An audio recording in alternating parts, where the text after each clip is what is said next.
Hello everyone. Here is our Pecha Kucha presentation for EdTech 701, the philosophical foundation of educational technology.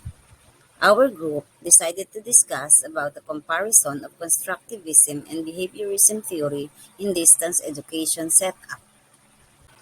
This presentation is made collaboratively as fulfillment of the final requirements for the EdTech 701.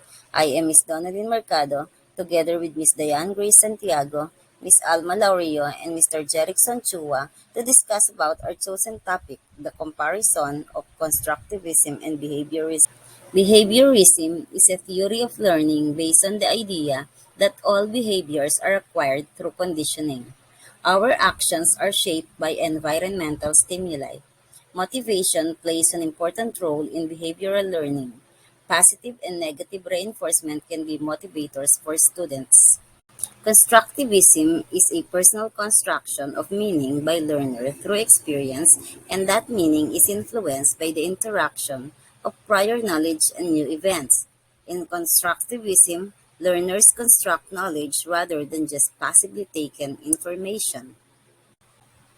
Using technology to give students individualized and group data about their performance is an example of a stimulus that can provide the desired response of students who is more dedicated during class and more willing to study outside of the class. This theory makes use of mass media, radio and TV, and one-on-one communication. By using technology in constructivist classroom, teachers will engage students with the lesson more actively, work collaboratively, and develop more complex thinking skills. It includes conferencing, audio, video, and web, and many-to-many communications. Behaviorism is one of the two dominant theories of learning today.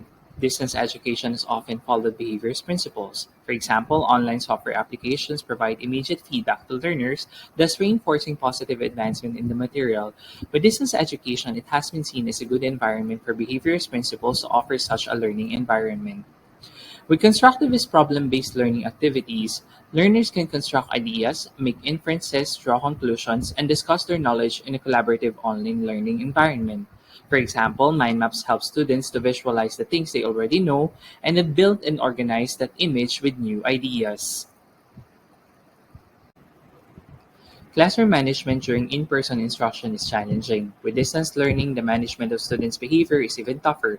Using individual engagement strategies, students can be engaged in learning by providing each student an opportunity to respond through a survey to assess the learning of concepts and displaying a thumbs up or thumbs down during an online session. Constructivist learning environment allows individual learners to build their own meaning. This claim that learners accumulate new knowledge by themselves and the use of this to pile up previous experiences. This theory supports well the style of distance learning where the online instructor is the facilitator in providing positive and motivating individual skills learning.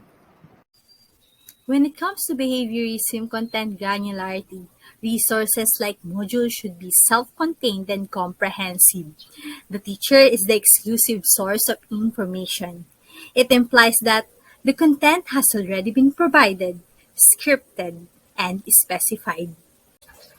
On the other side, the granularity of content in constructivism under distance education should be scaffolded and teacher-guided. It denotes that the information is breaking up into chunks in order to construct it using pre-existing knowledge and experiences. Now, let's proceed to evaluation. In behaviorism, objective tests such as identification, fill in the blanks, and true or false are the usual. It's more on memorizing or recalling the content, which is under lower order thinking skills based on Bloom's taxonomy. Meanwhile, constructivism emphasizes the importance of both process and product in evaluation. It focuses more on the subjective tests, like writing an essay to synthesize the information, which falls within Bloom's taxonomy higher order thinking skills. A teacher in a behavior-based classroom presents the appropriate behavioral response that is desired from students. The teacher provides reinforcement for behaviors. When the students respond to stimuli in the way the teacher desires them to, the teacher will provide a reward. In a constructivist classroom, teachers create situations in which the students will question their own and each other's assumptions. In a similar way, a constructivist teacher creates situations in which he or she is able to challenge the assumptions upon which traditional teaching and learning are based.